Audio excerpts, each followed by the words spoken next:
لیکن یہ جان لیجئے اگر قرآن کو پڑھتے ہوئے ساتھ کے ساتھ اپنے آپ کو تولتے نہیں رہیں گے تو یہ پڑھنا بیکار ہو جائے گا۔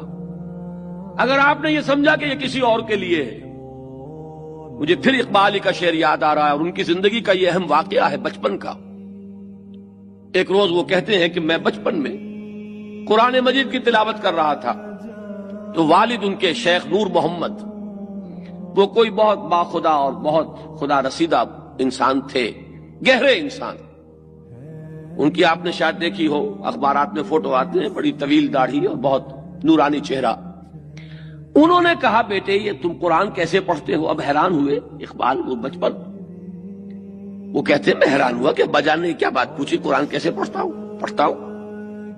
پھر کہا والد نے کہ بیٹے قرآن ایسے پڑھا کرو، یوں محسوس کرتے ہوئے کہ جیسے یہ تم پر نازل ہو رہا ہے، اس کے مخاطب تم ہو، اس کا ایک ایک لفظ اللہ خطاب فرما رہا ہے اور تم ہو اس کے مخاطب۔ یہ باپ کی کہی ہوئی بات ہے بچپن کی، جس کو کہ پھر اقبال نے یوں ادا کیا ہے کہ تیرے ضمیر پہ جب تک نہ ہو نزول کتاب، گرہ کشا ہے ناراضی نہ صاحب کشاف۔